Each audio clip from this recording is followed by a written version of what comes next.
Well, we'll go ahead and get started here. What is soon to be afternoon at the Indianapolis Motor Speedway. Great to see everyone. Certainly exciting news a few months ago. The announcement of the partnership between Hendrick and Arrow McLaren, and today unveiling the cars as we're a step closer to the Hendrick 1100 coming up next May, both here in Indianapolis and in Charlotte. I'd like to recognize a few folks that are with us here today. Mark Miles, President and CEO of Penske Entertainment Corp. Mark, thanks for being here.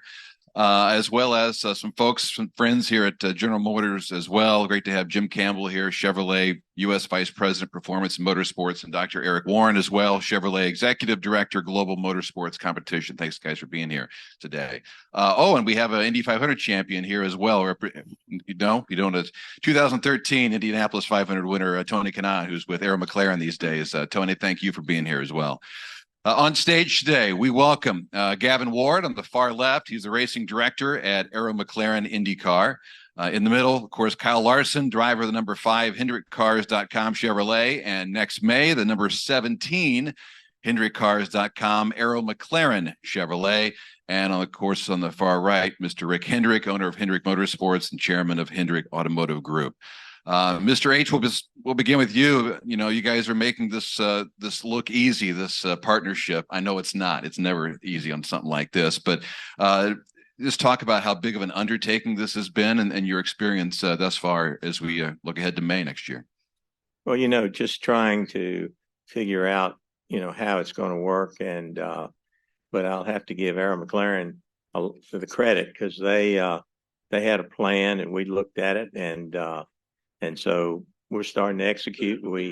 Today was one of those days, and Kyle's been in the simulator some, and we'll be here in October for the rookie deal. And so the sponsor was no problem. So we're just really excited, to think we can partner with a world-class team that has tremendous speed and reputation. I feel very, very fortunate. Number one, I wanted to own the car, but I had to have a partner that could make it work. And so Gavin and his team, everybody there, Zach, have been so helpful, and we feel like we've been together longer than 6 months. But it's an exciting time and something all of us have dreamed about. And of course, Kyle put a lot of pressure on me, but I'm used to that, rent cars. But no, it's all good. We're real excited. Do it with Chevrolet too. Never raced anything but a Chevrolet, and so we can do that. And again, we're real honored to be able to even come participate in this event. So we're excited. Gavin, we'll turn to you. Maybe you talk about the process a little bit more as we make this dream a reality, and sim runs that Mr. H talked about, seat fitting and so on. Where do you guys stand right now? Yeah, we've got the seat fit done. We've done some laps in the sim. We're getting ready to, as Mr. H mentioned, do some first real running here in October.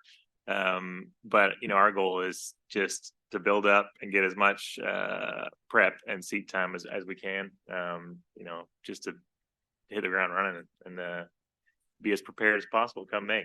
Absolutely. And Kyle, first of all, congratulations. You got in, 4 a.m. or so, fresh off of Knoxville. With each step, this becomes more a reality.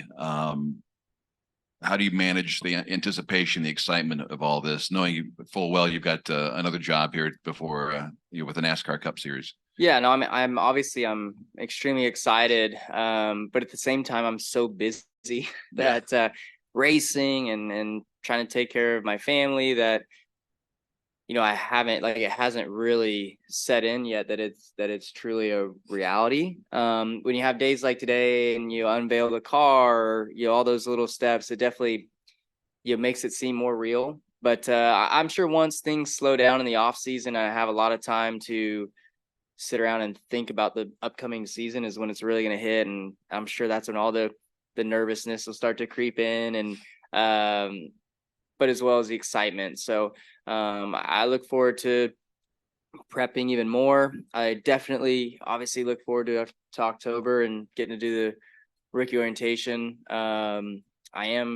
I have thought about that a little bit, so I am nervous when I do think about that. But I think once I get in the car, a lot of those nerves will hopefully go away after a few laps, and it'll feel like home, just like all the other race cars I drive. One more before we open it up for questions. Anything surprise you about the process here, or about IndyCar thus far? Not. I would just not really. I mean, I think just kind of how easy it's all been as far as like going to fit the seat and all that. I thought it'd be a full day process, and it was like an hour. So it's like, really? So like we're done? And so it's just stuff like that. But I know it's gonna get way more in depth as we get more into it. They were obviously so focused, on what they had upcoming, getting ready for the Indy 500 with the teams that they were running. And it was nice to get to come here, kind of, listen to some radio communication, just to get to see all their hospitality, stuff like that in May. I think that's just getting eyes on stuff a year in advance will hopefully, make things a little less overwhelming, for next year. So I thought that was really important to come to a practice day and then also get to come to the race for a little while, just to get reminded of how crazy this place becomes, with all the people and the ceremonies and all of that. So I think getting eyes on it all was good, and will hopefully knock some of the edge off next year. Two more people I want to recognize. Say hi to Doug Bowles, president of the Indianapolis Motor Speedway. Doug, and of course Greg Walter, the executive vice president and GM at Charlotte Motor Speedway. Thank you for being here as well. We'll open up for questions. We have roving microphones on either side, so just raise your hand. We'll begin here in the front row with Bruce, and then we'll go to Jordan on the other side. Mr. H, you've always been a stock car guy, but what does the Indianapolis 500 represent to you? Well, it's, I think Daytona and the Indy 500, and I got to do the 24 hours of Le Mans. So I'm kind of getting my bucket full here. And, I never dreamed I'd go to Daytona in a stock car. And so we're coming up on 40 years next year. And this is such an unbelievable place. And that in Charlotte doing the 600 in this race, it's going to be unbelievable. And we all talked about it. Kyle wanted to do it, and we're just very fortunate that Arrow McLaren were able to put it together for us. And so I can't wait to have that car in the museum. And also, early in your career, you had an Indianapolis 500 Rookie of the Year drive for you, Tim Richmond. Yeah. Did he ever tell you a lot of tales and stories about what it was like? Tim Richmond told me a lot of tales. He just said it was cool, and he's talent a lot like Kyle. He wants to race anything, drive anything, and but no, he never spent much time telling me about this race. And this is for Gavin and Kyle. The fact that GM Technical Center is in Huntersville, how big of an advantage will that be for Kyle to work on the simulator? It's already been an advantage. Yeah, it's a great question. I mean, just walking across the road for Kyle. So, we're down there all the time, working at the GM Performance Center on our program. So, yeah, it makes it pretty handy when we've got a day or got some time and get Kyle over there. Yeah, no, it's I when I'm in town, I work out there in the morning. So I spend a lot of time at the Chevy Center. May just be in the gym, but yeah, it's nice. You work out and walk downstairs and hop in the simulator. So that facility is state of the art too. I mean, it is truly amazing. They did an amazing job with it. So, and yeah, it's right next door to HMS as well. So it's all right there. Everything I need, and yeah, I look forward to spending more time in it just to try and prep as much as possible. Jordan, and then we'll go Wolfgang and then Nathan. Go ahead, Jordan. Jordan Bianchi, The Athletic. Rick, have you been down the road before in putting together an IndyCar program, or is this the first time that it's really gotten serious? Yeah,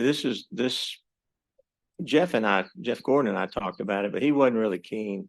He was so focused on driving a Cup car. And but this is the first time that we really got serious with it. And so Roger and I've talked about it for years. I actually had a sticker on his car a couple of years back. And but no, this is the first real effort that we said, hey, let's go do it. And then Kyle, what is your impressions of being in IndyCar when you've been in the sim and everything, and where have you done laps? Well, so I did Mid Ohio, and it was I would say, like, when I first got in it, I thought I would be out of control and, in the grass, all this stuff, and I was like, okay, I feel like I'm doing all right. Like, I felt like I got into rhythm, and they were just, the engineers and stuff were staying pretty quiet, and just they would chime in like, hey, everything looks good, just keep working on your braking zones and stuff. I'm like, okay, more brake pressure, whatever, go a little deeper. Like, yeah, that's a little better. I'm like, well, how much more do I need? And they're like, well, you need about 1,000 more pounds of brake pressure. I'm like, what? Like, so the max brake pressure there was like 2,800 pounds. That's insane. I've never pushed anything that hard. Like, for instance, here into turn one, we'd be like 800 pounds of brake pressure max. So trying to get your brain wrapped around slamming the pedal that hard and releasing it quickly, but also like maintaining some, was just super difficult for me. I couldn't ever figure it out, and felt like I regressed once I got closer to the max brake pressure stuff. So, and then Felix Rosenquist, he showed up and was way faster than me, so it was starting to get frustrating. But it was just eye-opening to see data, right? Like, I've always heard about the downforce cars and braking and all that, but I've never seen the telemetry of what they're doing behind the wheel. So that was definitely interesting to see, and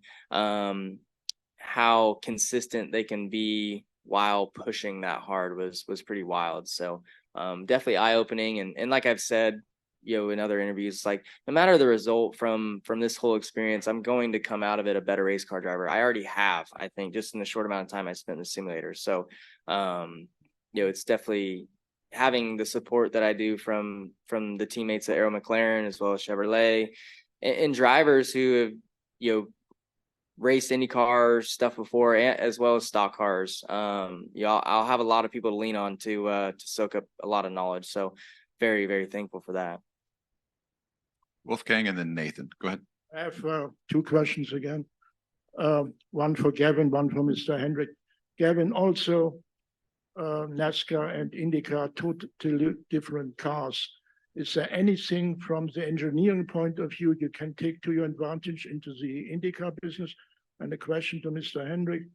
Before you started the cooperation with Aero McLaren, do you ever played with the idea to set up your own IndyCar team besides your NASCAR operation? I'll start here. Yeah. Obviously very different race cars, but at the end of the day, still run on 4 tires, and really there's a lot in common with any type of racing, I think. And probably the most in common thing is they're all driven by talented human beings, hopefully. So I think we're already kind of exploring how we can work together to kind of raise the bar in both programs, and that's been quite exciting.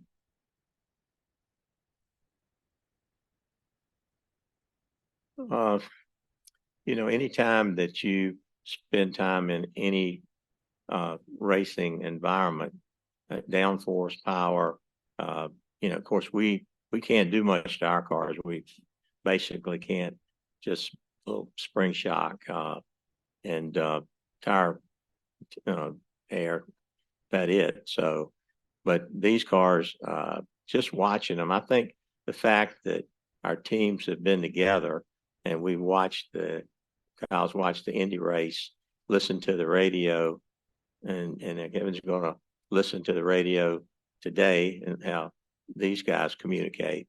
So every time we're together, there's something that we see. We'll probably get more out of what they're doing than they're going to get out of what we're doing. But I think the big deal is the cooperation, and when people work together, you can't. Nothing is as good as communication with smart people, and everybody's open-minded. We know what we don't know, and we're not trying to get in the middle of what they know. But like he said, the tech center's right there. And, Eric's here today and Jim and responsible for building that place. And we've got all the tools and all we need. And we just need a little time in the car. And, we're taking this one step at a time, but it's just fun talking to racers and talking about what makes a difference in what they do, and they'll see what we're doing. So the communication is really good, and we'll come away from this. All of us will be better off. We have time for one, maybe two. Go ahead, Nathan. Gavin, ahead of this hopeful ROP for Kyle in October, what other simulation plans, tests, whether it be on an oval or a road course, do you guys have in line to get Kyle ready and prepared for that October test? Yeah, we're building out that plan, so we'll kind of communicate that once it's all kind of finalized. But yeah, just in general, trying to maximize everything we can, trying to get up and running as best as possible. And just sort of get back into that question as well, as well, Kyle was sort of saying, no matter what the results are out of this, he'll be a better race car driver. He'll come out of a better race car driver. I love that, because that's kind of how I see it for the team. No matter how we do on this, and we'll put our everything into making it a success, I think we'll come out of it as better race teams. And that's the mentality I love and preach. So it's nice to hear that. Am I right to assume that you guys would probably have to go to a track like Texas or somewhere like that to run a shorter oval test before coming to IMS, or will he be able to come here on the oval straight away?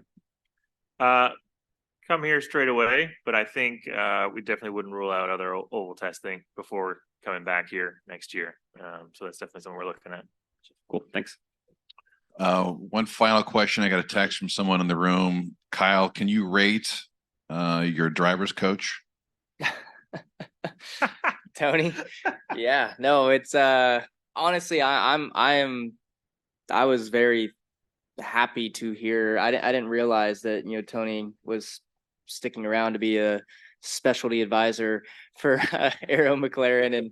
And we have past experience working with each other, being teammates at the Rolex 24-hour with Chip, and Tony and I are the same size. We use the same insert. So we've got, well, he's got way bigger muscles than me, but besides that, we've got, I think, a lot in common. So, no, I'm just, I think he's going to be able to help me a lot. He's a past champion of the event, won a number of IndyCar races. He's just so experienced. So, I'm going to be leaning on him the most for sure. And I think, he's so easy to talk to and work with that, he's gonna help me and get me steered in the right direction very quickly. Is that the answer you're looking for? I mean, I might jump in that you were surprised how quick the seat fit went. That's just because you basically just fit Tony. I sat and Tony's like, yeah, just make it like this. We'll go ahead and wrap it up. Congratulations on the unveil today, guys. Thank you. Countdown certainly on. 287 days to the 108th running of the Indianapolis 500, presented by Gamebridge, and of course the Coke 600 as well, and the Hendrick 1100. Thanks, everyone.